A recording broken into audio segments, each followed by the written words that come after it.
Well, it took a while. But let's go ahead and get this one done. And this is going to be a little bit of a 2-for-1 special.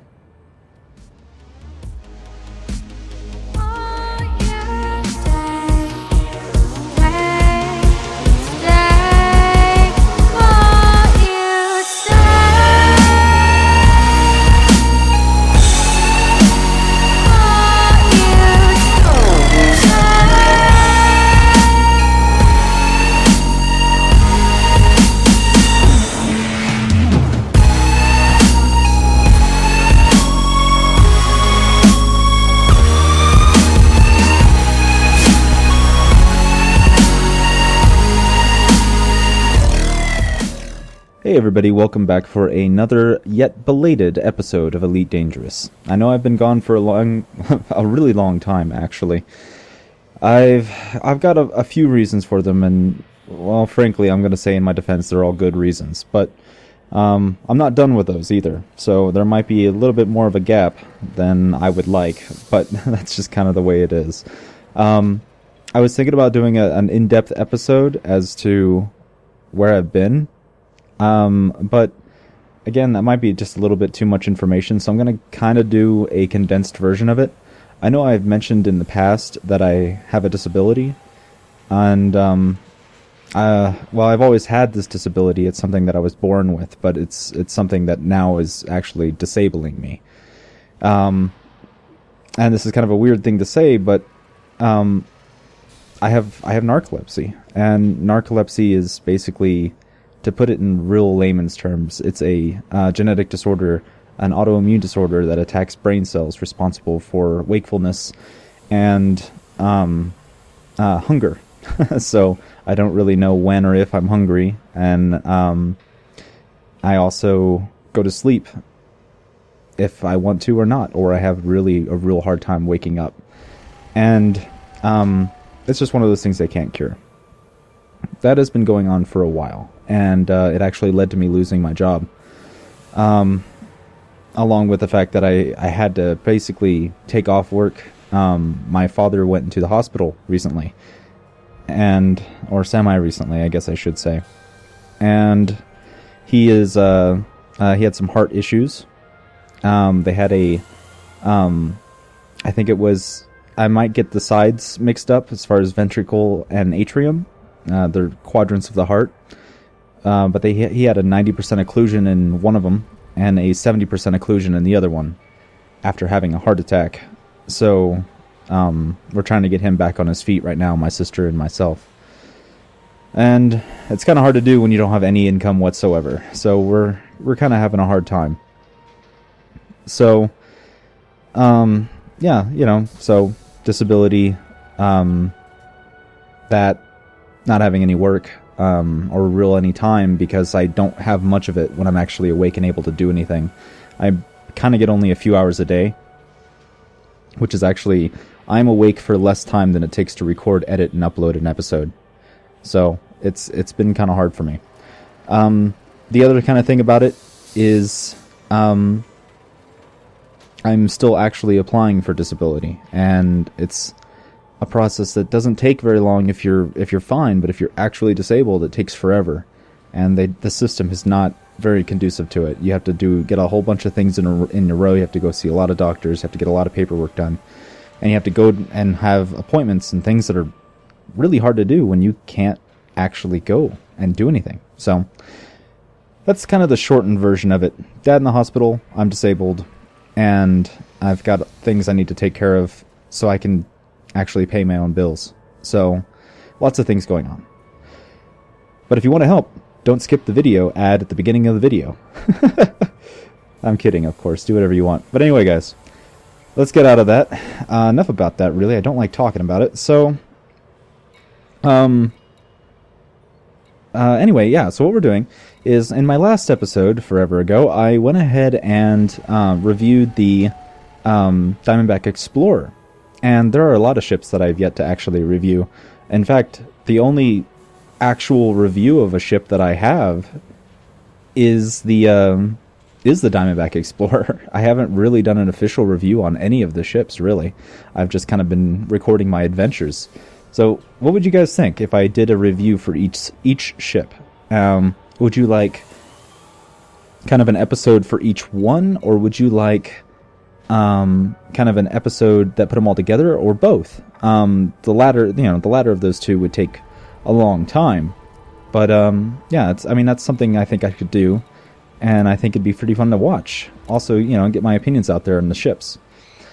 But actually, I just kind of screwed up my reveal. But anyway, so what we're doing today is we're going to be doing kind of a review, if you will, of the Diamondback, just a regular Diamondback Scout, the one that we thought we were all getting, and that was it.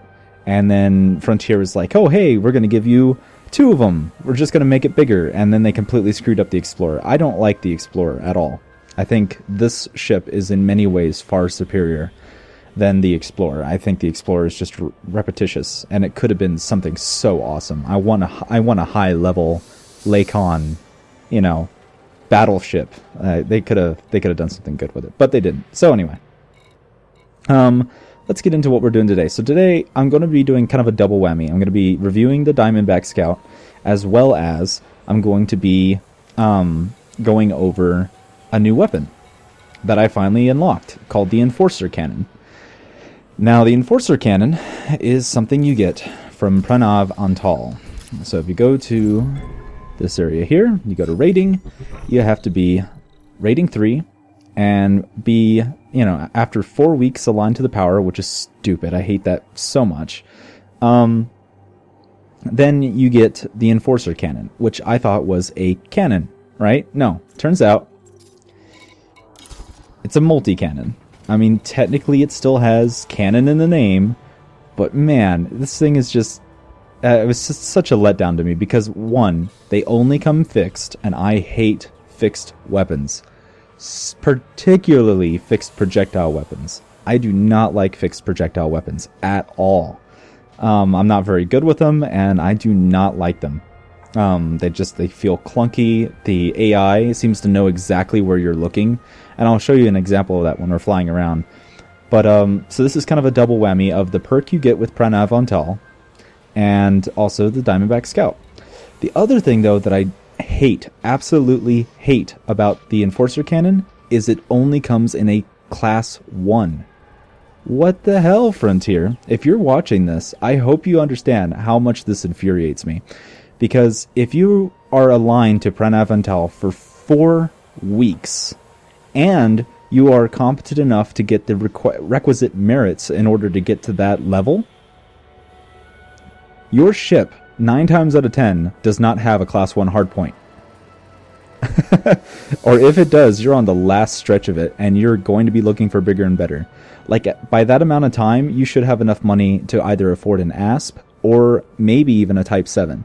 And an ASP, yeah, kind of, I get it, but it has no longevity to being aligned to this power. So as far as I'm concerned, I'm done with this power.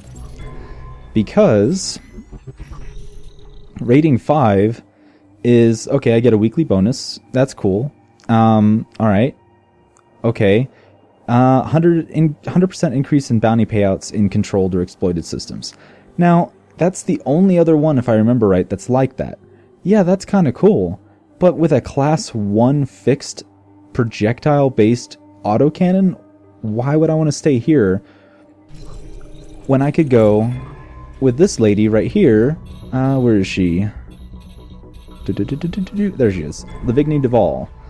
And she gets the same thing at rating 5, right?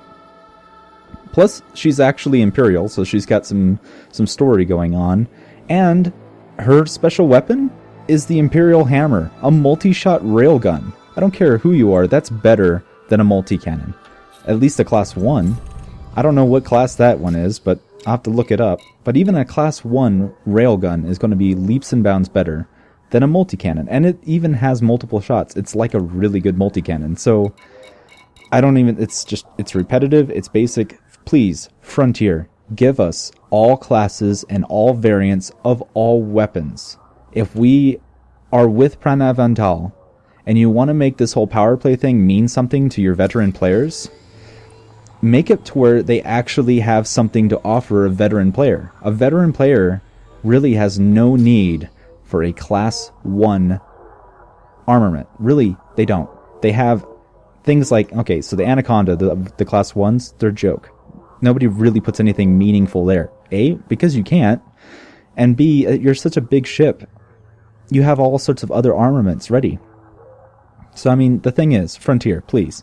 And just please, give us things that we actually want as far as weapons and armor and ships. People like the weapons. That's the whole point. You know, a lot of people play this game for the space combat. And the weapons and the armor and the whole combat is just off. It's one of the big gripes I have about this game, and it's highlighted here, so I'm sorry if I'm kind of ranting and just whining here. And I really don't mean to do that so much. It's just the fact that I hate artificial limitations. I hate artificial limitations where people just say, well, because you can't, because I said so. I hate that. And also, any sort of RNG factors. And that's kind of the other thing with the whole bounty hunting ones. So, if you guys were wondering, Pranav Antal and Livigny Duval with their rating 5 bonus for 100% extra bounty payouts, particularly Livigny Duval, right? If you do all that extra stuff, because she actually gives increased payout for bounty claims is increased by 20%, you can make a lot of money with her. Now, granted, you have to do a lot of bull to get to rating 5, and it's just you have to maintain it, which is also, again, why I came back and I was rating 1 and I was pissed. So I had to wait, a week before I could make a video after getting back into this, because I had to wait for the timer to tick over so I could get rating 4. But you have to maintain a rating 5 and then bounty hunt on top of it to make your money. So, and there's the RNG factor in that. At least in trading, if you find a good trade route, it's going to be a good trade route for a while. In bounty hunting, you can find places to bounty hunt that give you a whole bunch of places where a whole bunch of enemies like anacondas and clippers and everything else that give you some actual money. But more often than not, you'll get a bunch of, vipers, cobras, eagles, and sidewinders. And you have to do that RNG factor thing, and I just don't do that. To me, it's just a waste of time to try to trick the system into giving you what you actually want. And so again, Frontier, please, just make it to where the spawns are not in brackets.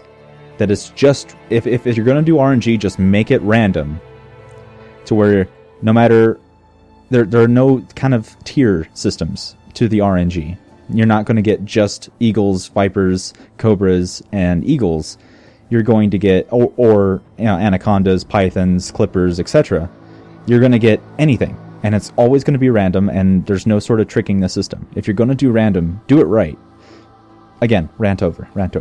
So, it's been a while since I've been back. But anyway, let's get down to it. So, let me go over the build real fast.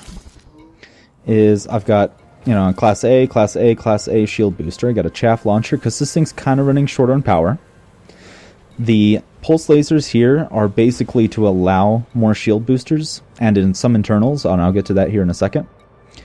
And the enforcer cannons, because this is my combat variant. Alright? I don't actually like this setup, but I'm only doing it right now for that. So I'll change that here in a second, after I go ahead and show you the weapons, and they do sound cool. I'll give them that.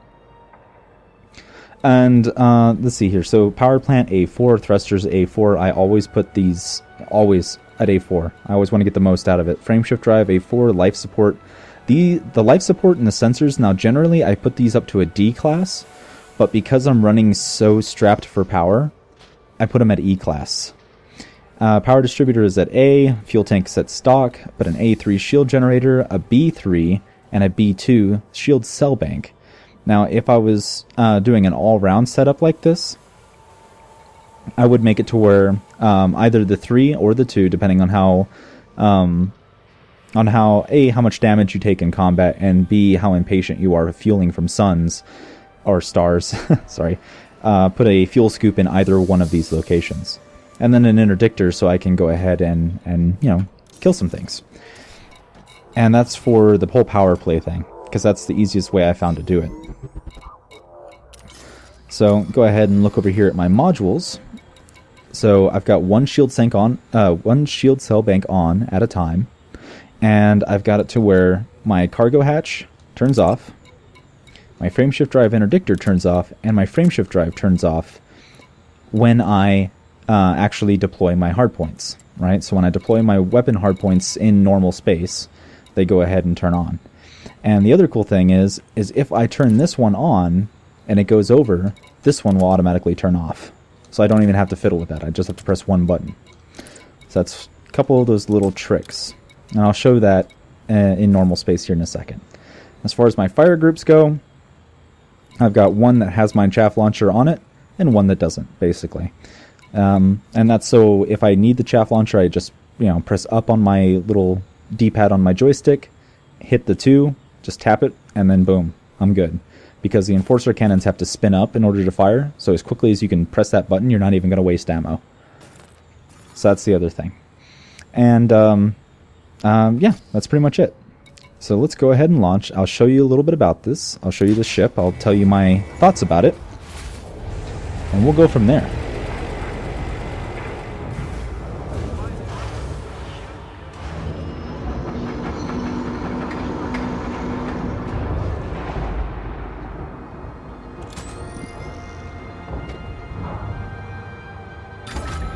Ship released. Engines engaged. Landing gear retracted.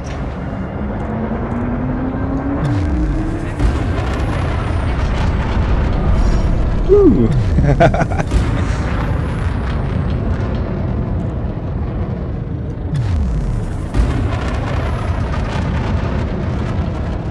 They changed the boost sound on this one. It has like a crackle to it didn't have before. I kind of like it. I kind of like it a lot, actually. So, yeah, there's that. Anyway, we're out of the no-fire zone. So, as far as aesthetics... Actually, let's go back in here. Let's open these up. So, as far as the aesthetics of the ship, I love the way this ship looks. It is a beautiful ship, in my opinion. It really is. But as far as the aesthetics of the Enforcer cannon, it looks exactly the same as the multi-cannon. There is zero difference from the Class 1 multi-cannon. And that's kind of it. That really is. Another little thing about this ship is where I place the chaff launcher is here off the wing, instead of above here, because in certain maneuvers you can actually get the chaff in basically in front of the cockpit. So I moved it off to the side so you don't have to worry about that. You can put it on the back, but as long as it's not up front, it doesn't matter. But man, this ship is really cool. They really outdid themselves on this ship. I really, really like this ship. It actually feels like a ship you could actually see in space. You know, like this is something that's believable, and I like that. Really good job, Frontier. Really good job. So, bet you guys are wanting to hear what that's like, huh?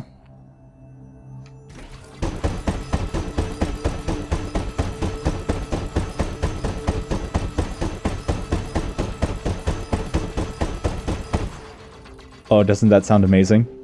Oh, that's money. They really did a good job on that. The sounds in this game really do a lot. But anyway, guys, let's go ahead and actually test it out.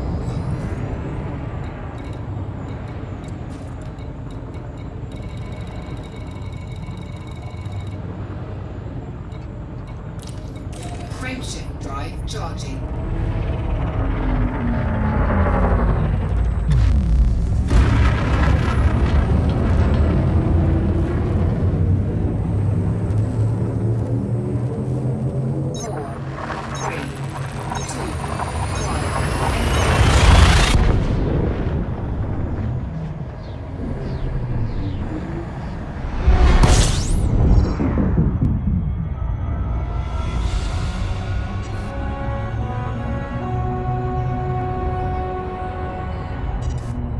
Now, one of the best things about this ship for being a power play raiding ship, if you will, is your ability to turn in Super Cruise. It just turns so well, no matter what speed you're going. It makes it really easy to get behind people.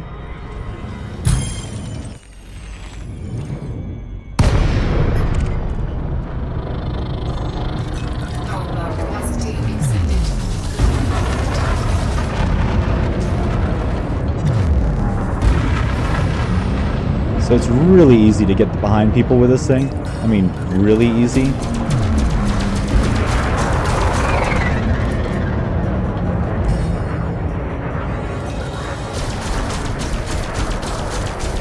I just gotta take care of his shields and then we'll go from there.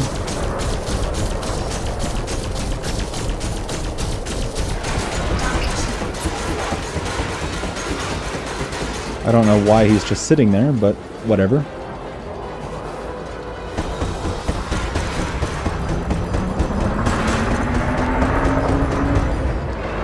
Man, I'm really bad with these things.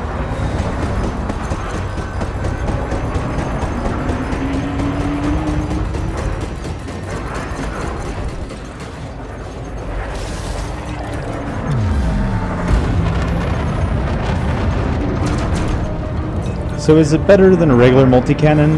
Yeah. If you're using, I don't know, fixed multi-cannons, just regular ones, yes, it is better.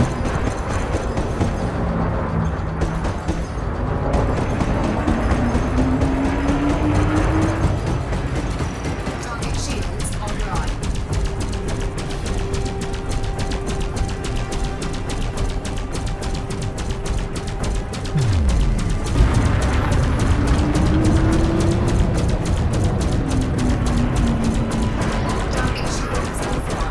Oh, the fuzz is here, so I'm just gonna finish him off.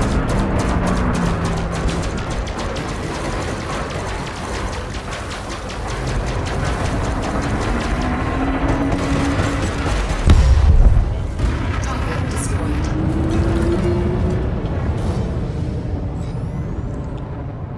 Frameshift drive charging. But see just how easy this thing is to turn around? This is a great ship.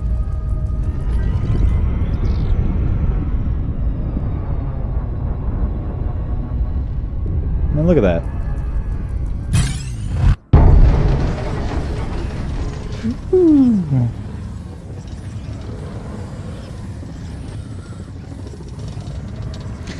They also seem to have made interdiction modules a lot more dependent on their class for effectiveness. I've noticed that it's a lot harder to interdict somebody if you're using something below a class 3. Not sure why. Integrity compromised. Or how, I mean. Power plant capacity exceeded. Whoa, not sure why that happened. But let's see here. So here's another thing I don't like. The federal couriers just sit here until you shoot them. I don't know.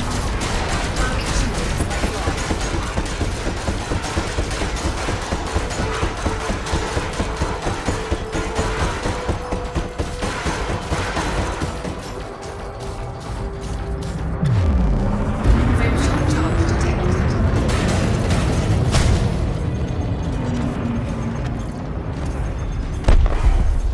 Oh yeah, Target destroyed. let me show you what I mean. Power plant capacity exceeded. So if I bring out my PowerPoints, right, and I need to use this, that's all I gotta do. This automatically turns off, this is on. Turn it off, we're back. It's a really easy way to set that up. And see, these things are off right now, so I can actually, you know, put all this stuff on there. Real nice.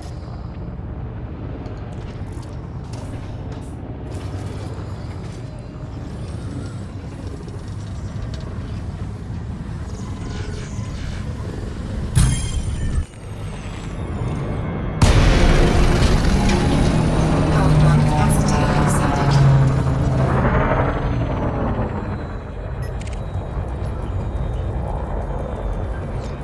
here we go. We're just sitting there again. Alright.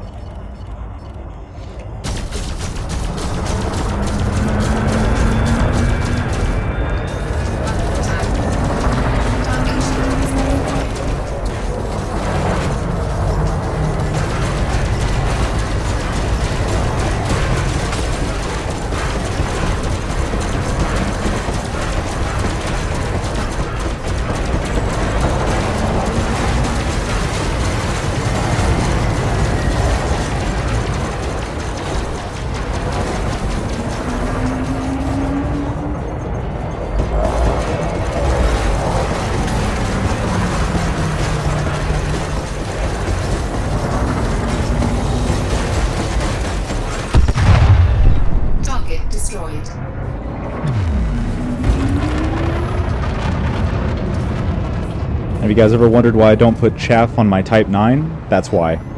Because you're as big as a brick and as big as a house.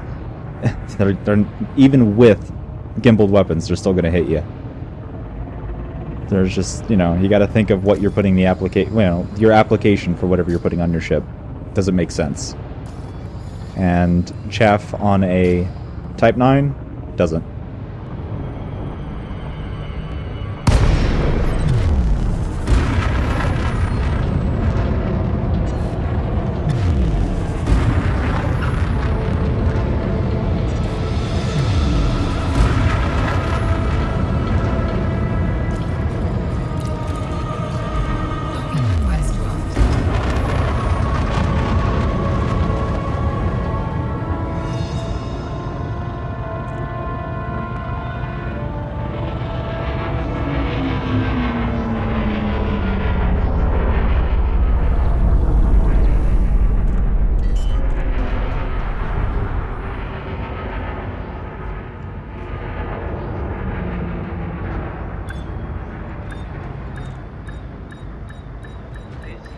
Landing gear deployed.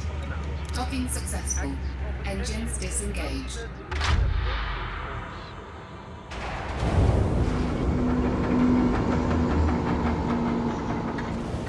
Let's actually put something fun on this thing now. And while I'm at it, let's go ahead and compare the prices, shall we? So a standard multi-cannon. There's the difference right there. So they weigh the same. Their health is the same. Their power draw is the same. They're both fixed. They're both kinetic. The Enforcer Cannon does twice as much damage, right? Armor penetration is the same. The rate of fire, though, it's a little above half, right? So even though it does twice as much damage, it doesn't get as many shots off in the same amount of time, but it doesn't get half as many shots off. So therefore, it does do more damage. Damage per second is 4 as opposed to 3. The thermal load is a little bit higher than the multi-cannon, but not by much. And the clip size, again, it's not actually half. It's, you know, a third less. So you have 90 in this one and 60 in that one. Ammo maximum 1,000. Not really that big of a deal. Not really. It kind of is, but meh. My biggest gripe with this weapon is that we don't have a Class 4, Class 3, Class 2, or all of the versions of it. A gimbaled, a turreted version, thank you. But anyway, that's it. And now we have their price. Multi-cannon here, anyway, is 8,337. And again, this is at Shinrada Desero with the 10% off. The Enforcer Cannon is 12,505. So, I mean, it's not much different, you know. Add 125 to that. So there you go. But, yeah, that's pretty much it. Do I like the weapon? No. I like the way it sounds. Again, if it came in all sizes and variants, I'd love it. But it doesn't. So.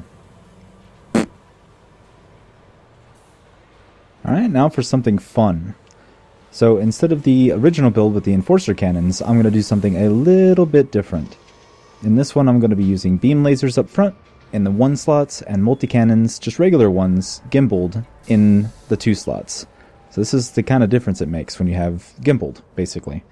And the shield booster I've set down from an A to a D because the multi-cannons actually use more power than the regular, pulse lasers. And the beam lasers obviously use more than the cannons, enforcer cannons. So, let's go check it out.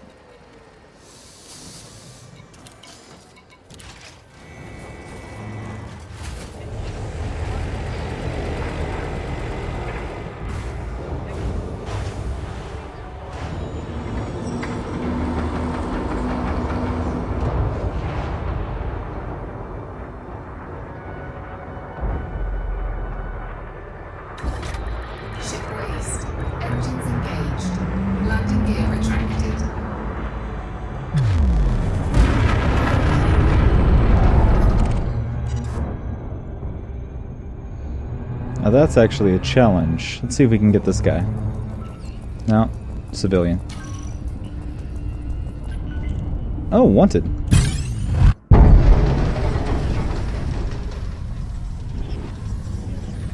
Well, in that case... Hull integrity compromised.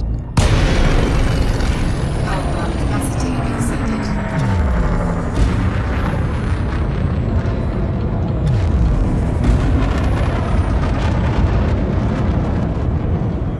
And these things are really hard to get around on.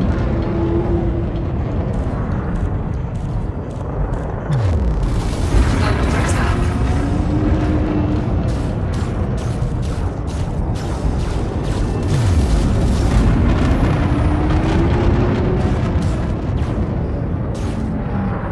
There we go. You just gotta keep fighting with them until they give up.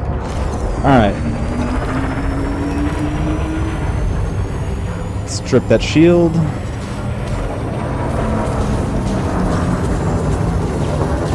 Using the thrusters to kind of stay down on them.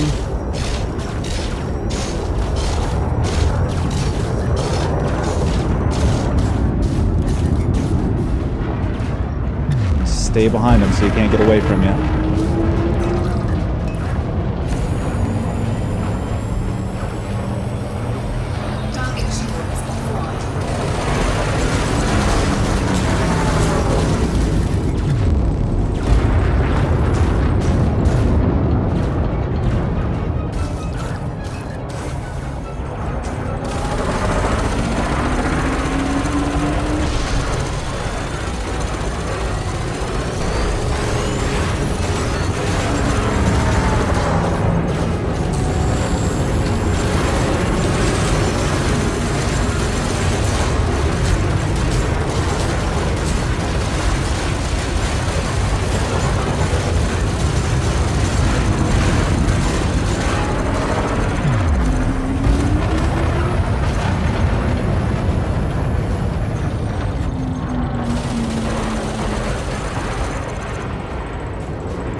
Those things are a lot harder than actually pretty much any NPC. Those are, in my opinion, the strongest NPCs. So if this thing can take that out, you fly it right, you'll have no problem.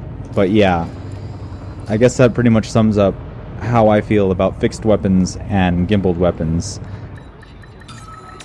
Docking successful. Engines disengaged. Should you buy a Diamondback Scout? Well, to me, the answer is yes. A resounding yes. The thing about this ship really is the fact that it does everything. It doesn't do everything really well. Now, mind you. But think of it like a middle ground between the Viper and the Cobra. It's not really as good in any one of those defined fields as far as how much it can carry and how strong it is as a combat vessel, because it does have pretty weak shields. But the placement of its weapons, the maneuverability that it has, and the speed that it can actually go, and as far as it can jump, and the price, this thing's cheap. it makes a very compelling argument, and in my opinion, as a starting ship, this is probably one of the best ones there is. I really would go that far as to say that this is probably one of the best, if not the best, starter ship in the game. It's very good. It looks very good. It does everything you need it to do in the beginning of the game with gusto. It's a fantastic ship. Fantastic ship. And as you can see right here, I've got it set up to do rare runs, rare item trading. And with 16 tons of capacity, you can do a 4-stop route or a 2-stop route if you have some good ones. And it'll get there quick. And it's got the fuel scoop, it's got 16 tons of cargo capacity with a shield, with boosters, no weapons, and it has a laden jump range of 24.33. It maneuvers very, very well in Super Cruise. Probably one of the best, if not the best, handling ships in Super Cruise, which make it really great as a starting pirate vessel as well. You can get behind people and interdict them like that. It's so easy. It's also really good for power play and delivering, all the messages and everything else like that for your power contacts. For getting out and getting into, light skirmishes and interdicting people. This is a fantastic ship. You've already seen, what it can do, and in my opinion, I already took down the strongest AI as far as I'm concerned. The Federal Assault ship is stronger and more difficult to gun down, in my opinion, than the Anaconda. And this ship it's great. I have nothing but good things to say about it. It looks good on the outside, looks good on the inside, does everything you want it to do, and it's cheap. It makes a great exploration ship, rare item trader, and combat vessel. And it can even do mining, although mining is not anywhere near where it needs to be right now. So I wouldn't go there. Smuggling, again, at that stage in the game with that kind of capacity, leave that to, some of the bigger ships later on. It's a great ship. It really is a great, great ship. Just not good for regular trading, regular smuggling, or mining, but good for everything else. And in the early game, those are the ones that make you money anyway. So, again, I have nothing but praise for this ship. And if you feel like being brave, you can even lighten it up even further for a maximum jump range for rare item trading, mind you.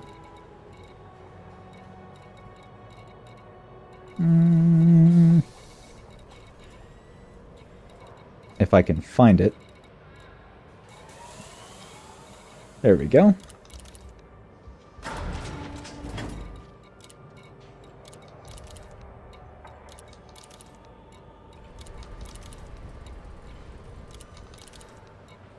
And there you go. So if you want to go all out rare item trading early on in the game, 24 tons and a laden jump range of 25.12 and unladen of 28.04. This thing is just nuts. It really is. Fantastic ship. That's with a fuel scoop. You're set. You're ready to go. Real great. So, let's go ahead and pretty much close it out there. As far as this ship goes, I can't say enough good things about it. Its jump range, its versatility, its price. Let's go ahead and check that real quickly just so we can go one more thing. So let's see. Eagle, Hauler, Adder, Imperial Eagle, Viper, Cobra. Okay, so 10% off, 495,000 credits. That is not a lot of time. That's a couple of hours bounty hunting, and you've got this ship. It's fantastic. Absolutely fantastic ship. So, and again, 10% off because I'm at Shinrada Desra. So, guys, keep it classy. It's nice to see you guys again. It's nice to make another video. Thank you guys for watching. Thank you guys for being subscribed. Thank you guys for sticking with me. And thank you all for the support you've shown. Thank you for the nice comments. They mean a lot. The likes, the support, everything. A lot of bad things have been going in my life recently, and a lot of hardships that I have to deal with right now. And one of the best parts of my days has been keeping up with the comments. You guys really do brighten up my day, and I've been looking forward to doing this for a while. So, here's another video. I forced myself to get one of these out, and I hope you guys enjoyed it. A little long, a little out of practice making videos, a little out of practice flying. But we got there. We got through it. So, if you guys like the episode, let me know. If you guys want me to do some things, again, like I said, the reviews in the future, let me know what ships you want me to cover. If you like the format, or if you want me to change the format a little bit, give me some input here so I can do a better job. But anyway, guys, thank you very much. Thanks again for subscribing. Thanks for sticking with me, guys. It means a lot. I really do appreciate it. And hopefully I'll see you guys sooner rather than later. Peace.